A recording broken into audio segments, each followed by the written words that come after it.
क्या आपने कभी पतंग उड़ाई है?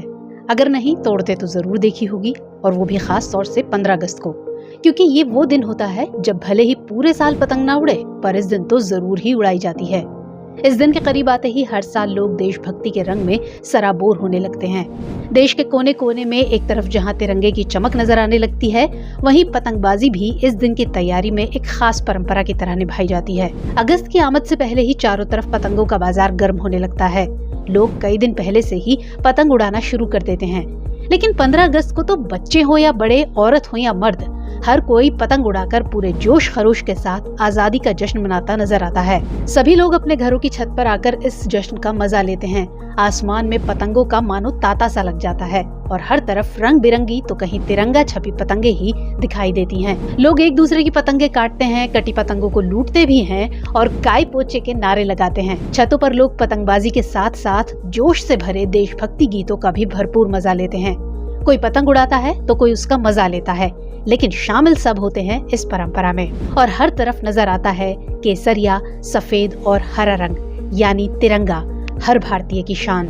लेकिन 15 अगस्त पर ही खास तौर से पतंग क्यों उड़ाई जाती है? क्या ये कोई परंपरा है? क्या इसकी कोई तारीखी अहमियत है? इसकी शुरुआत कब और कैसे हुई? अगर आप भी ये बात नहीं जानते हैं तो ये वीडियो आपके लिए है। बात छोटी है पर खास है, क्योंकि अपने देश और उसके इतिहास से जुड़ी तमाम छोटी बड़ी बातों को जानना हमारे लिए जरूरी है, और अगर जानेंगे नहीं तो बात आगे पहुंचेगी कैसे। 15 अगस्त यानी आजादी का दिन, वो आजादी जो हमने सदियों की अनगिनत कुर्बानियों और शहादतों के बाद बड़ी मशक्कत से हासिल की। अब आप सोच रहे होंगे कि भला आजादी की लड़ाई से इस खेल का क्या कनेक्शन है? तो इस दिन पतंग उड़ाना सिर्फ एक खेल ही नहीं है, बल्कि इसका सांस्कृतिक और ऐतिहासिक महत्व भी है, खासकर हमारे स्वतंत्रता संग्राम में।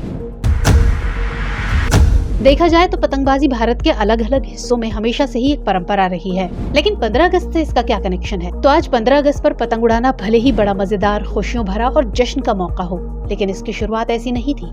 हालांकि पतंगबाजी भारत में आजादी से पहले भी होती रही थी, लेकिन इस खास दिन से ताल्लुक जुड़ने की वजह की जड़ें स्वतंत्रता संग्राम से मिलती हैं। चलिए थोड़ा इतिहास की तह में जाते हैं। कहानी शुरू होती है 20वीं शताब्दी के ब्रिटिश भारत में ब्रिटिश हुकूमत के विरोध से। साल था 1928, जब ब्रिटिश सरकार ने भारत में साइमन कमीशन भेजा। ब्रिटिश सरकार ने 1927 में एक कमीशन का गठन किया। नाम था साइमन कमीशन, जिसे ऑफिशियली इंडियन स्टैट्यूटरी कमीशन के नाम से जाना जाता था। इस कमीशन का मकसद था भारत शासन अधिनियम 1919 की समीक्षा करना, भारत में संवैधानिक सुधारों की सिफारिश करना और इसके अलावा सांप्रदायिक प्रतिनिधित्व पर ध्यान देते हुए बढ़ते राष्ट्रवादी आंदोलनों के बीच कानून व्यवस्था जैसे मुद्दों का आकलन करना। लेकिन देश भर में इस कमीशन का जमकर विरोध हुआ। पर विरोध की वजह क्या थी? तो कहानी को आगे समझते हैं, लेकिन उससे पहले एक नजर भारत शासन अधिनियम 1919 पर भी डाल लेते हैं। भारत के उस समय के राज्य सचिव यानी secretary of state for India Edwin Samuel Montagu ने अगस्त 1917 में एक घोषणा पत्र, जिसे मॉन्टेग्यू ऑगस्ट डिक्लेरेशन भी कहा जाता है, जारी किया, जो ब्रिटिश सरकार का एक लैंडमार्क पॉलिसी स्टेटमेंट बना। इस घोषणा के मुताबिक भारत सरकार का नियंत्रण धीरे धीरे भारतीय लोगों को सौंपा जाएगा और एक रिस्पॉन्सिबल गवर्नमेंट की स्थापना की जाएगी। 1918 में मॉन्टेग्यू चेम्सफोर्ड रिपोर्ट आई, जो एडविन मॉन्टेग्यू और उस समय भारत के वायसराय लॉर्ड चेम्सफोर्ड ने तैयार की थी। यही report government of India act 1919 का सैद्धांतिक आधार बनी, जिसका ड्राफ्ट मॉन्टेग्यू और चेम्सफोर्ड ने तैयार किया था। इसीलिए इस अधिनियम को मॉन्टेग्यू चेम्सफोर्ड रिफॉर्म्स भी कहा जाता है। 1921 में इसे लागू कर दिया गया। इस अधिनियम का मकसद था शासन में भारतीयों की भागीदारी को बढ़ाना और स्वशासन की कुछ मांगों का समाधान करना। ये एक ऐसा लेजिस्लेटिव फ्रेमवर्क था जिसका प्राइमरी गोल एडमिनिस्ट्रेटिव मशीनरी में भारतीयों की भागीदारी बढ़ाकर भारत में एक ज्यादा रिस्पॉन्सिबल शासन प्रणाली की शुरुआत करना था, जबकि अल्टीमेट अथॉरिटी यानी अंतिम अधिकार ब्रिटिश राजशाही के पास ही रहे।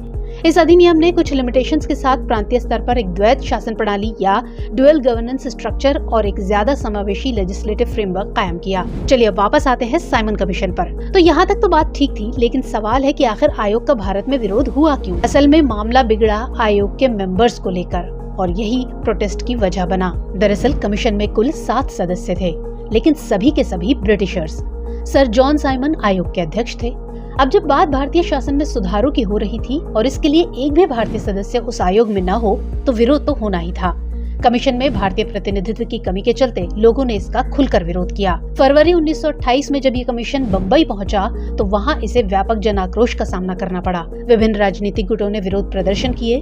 भारतीय राष्ट्रीय कांग्रेस और मोहम्मद अली जिन्ना के नेतृत्व वाली मुस्लिम लीग ने भी इस आयोग का बहिष्कार करने का फैसला किया। धीरे धीरे विवाद और आक्रोश इतना बढ़ता चला गया कि पूरे भारत में बड़े पैमाने पर हड़तालें और विरोध प्रदर्शन होने लगे। पुलिस की तैनाती की वजह से जब प्रदर्शनकारियों पर रोक लगाई जाने लगी तो लोगों ने अपने नारों को उन तक पहुंचाने का एक नायाब तरीका निकाला, पतंग के जरिए। यही आजादी और पतंग का वो कनेक्शन है। लोगों ने अब साइमन गो बैक लिखी पतंगे उड़ाकर आसमान इन नारों से भर दिया।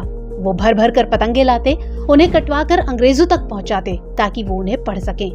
इस तरह भारतीय जनता ने अहिंसात्मक तरीके से अपने आक्रोश और विरोध संदेशों को अंग्रेजों तक पहुंचाने के लिए पतंगों का सहारा लिया। यूं तो पतंगबाजी उत्तर भारत में खासकर पुराने दिल्ली या शाहजहानाबाद, लखनऊ, मुरादाबाद, बरेली जैसे कई शहरों, इसके अलावा पंजाब वगैरह में एक परंपरा रही है। लेकिन वक्त के साथ पतंग स्वतंत्रता की अभिव्यक्ति और औपनिवेशिक सत्ता का विरोध करने का एक तरीका बन गई। और कहीं न कहीं आज भी, चाहे मुखालफत हो या खुशी, पतंगों के जरिए इसका प्रचलन जारी है। आज लोग कहीं न कहीं आजादी का जश्न पतंग के जरिए मनाकर उस घटना और अपने बहादुर स्वतंत्रता सेनानियों की कुर्बानी को याद करते हैं, उन्हें सलाम करते हैं। आसमान में दूर तक उड़ती जाती तिरंगे वाली पतंग देखकर हर भारतीय का सीना गर्व से और मन शहीदों के प्रति सम्मान से भर जाता है। स्वतंत्रता दिवस के अलावा भारत में मकर संक्रांति, बसंत पंचमी और अन्य कई मौकों पर भी पतंगबाजी की जाती है। तो इस यौम आजादी पर पतंगबाजी करें, जरूर करें, लेकिन कुछ बातों का ख्याल भी रखें। जैसे पतंगबाजी के दौरान सिंथेटिक मांझे या किसी भी ऐसी चीज या तरीके का इस्तेमाल बिल्कुल न करें जो आपके या किसी और के लिए जानलेवा बन जाए। सड़कों वगैरह पर जाकर भी बिल्कुल पतंग न उड़ाएं। जश्न मनाएं, लेकिन खुद की और औरों की सेफ्टी का पूरा ध्यान रखें। जय हिंद।